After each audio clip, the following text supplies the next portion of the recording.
So good morning students. Today in this video I am going to explain about 6 maximum minimum thermometer. 6 maximum minimum thermometer, its construction and working children. Children, you might have learned about thermometers and their functioning, and to measure the temperature of a human body we use clinical thermometer, and their construction and their working you might have learned in primary classes. Children, in this session I am going to tell you about 6 maximum minimum thermometer which is equal to highest and lowest temperature of a particular place, and this was discovered by six scientist name itself is a six student, and six invented the maximum minimum thermometer, that is short form is MMT, to measure highest and lowest temperature of a place children. And this consists of a cylindrical bulb A connected through a U-shaped tube, connected through a U-shaped tube of spherical bulb B that contains alcohol. Children, when the temperature increases, the alcohol in the bulb A expands. The alcohol in the bulb A expands. The mercury in the mercury in the U tube goes up to the bulb B side, and the indicator I1 also moves up. This indicates maximum temperature of the day children.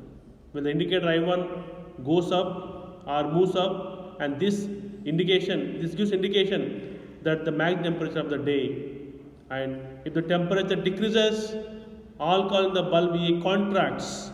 Alcohol in the bulb A contracts, then the mercury in the U tube goes to the A bulb side, and the indicator I2 also moves up.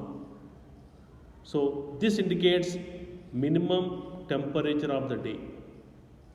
So after taking the readings, the indicators I2 and I1 are brought to their original places by using a magnet children, to use again next time. So like this, the 6 maximum minimum thermometer works to measure the temperature of the highest as well as lowest temperature of the particular place children.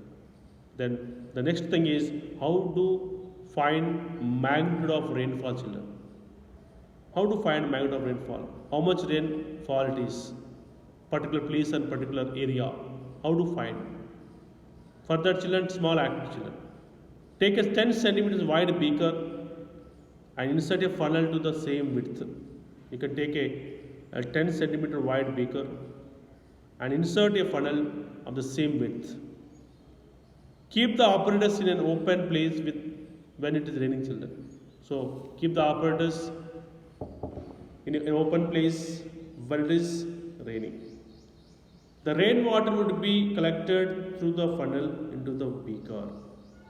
So the rainwater would be collected through the funnel into the beaker. After the rain is over, measure the amount of water collected in the beaker.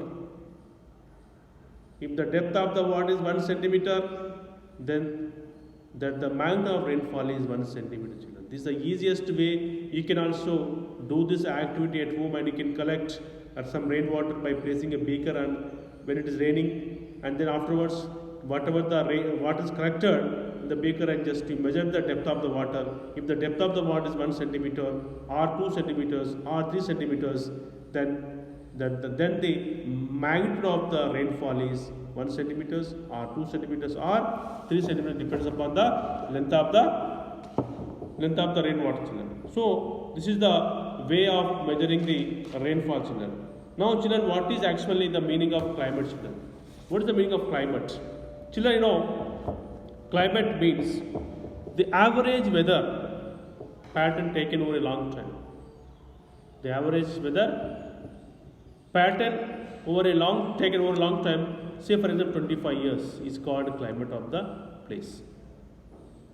Broadly, the same pattern of temperature, rainfall, humidity, wind speed that have generally been generally continuing for a long time, say that last 25 years at a place gives the climate of that particular place, children.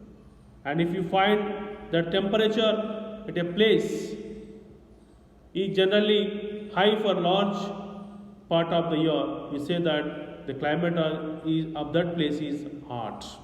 So by this we can easily determine the temperature of the particular place or climate of the particular place, children. So children, here generally what is humidity and explain it with an activity, small activity. Children, humidity means the quantity of moisture in the air is called humidity. The quantity of moisture in the air is called humidity of the place. If the humidity high, when it is hot, we feel sweaty. So generally during summer time or winter, any season, children, suppose if the temperature is very high and we feel sweaty, or if the humidity is very high, we feel sweaty. So how to find out the humidity? How to calculate the humidity? Take about 10 ml of water in a test tube, children. Heat it on a Bunsen burner or a candle. When water is heated, it changes into water vapor. The vapor enters into the air. The same way, seawater changes into vapor due to heating by the sun, children. That water vapor in the atmosphere is humidity. So the water vapor in the atmosphere is called humidity, children. So children, it is very easiest method to find out the humidity of a particular place. So simple activity this is how to calculate the humidity. Take about 10 ml of water in a beaker or a test tube and heat on a Bunsen burner or a candle. When water is heated, it changes into water vapor. The vapor enters into the air. The same way, seawater changes into vapor due to heating by the sun. So that water vapor in the atmosphere is called humidity, children. Okay, children. Now, children, you know very well what is the main name of meteorological department. Where is the meteorological department in Andhra Pradesh and how it is useful, children? In Andhra Pradesh, meteorological departments are in the following places: Tirupati, Nellore, Anantapur, Kurnool, Vijayawada, Kakinada, Visakhapatnam, Hyderabad, Appu in Telangana, Ramagundam, Telangana, Nizamabad, Telangana. And these departments are useful in informing the weather conditions in advance in their weather forecast. So these are the places in Telangana, especially Andhra Pradesh, Ramagundam, Nizamabad. They give the information about weather conditions. That is called meteorological departments. Generally, IMD, Indian Meteorological Departments. The main aim of these departments will forecast the weather climatic conditions to the people through TVs or through newspapers, etc. children. So with this, I am ending the session, children. I hope you, after watching this video, I hope you understand. Please try to watch this video and analyze the things yourself. Thank you and have a nice day.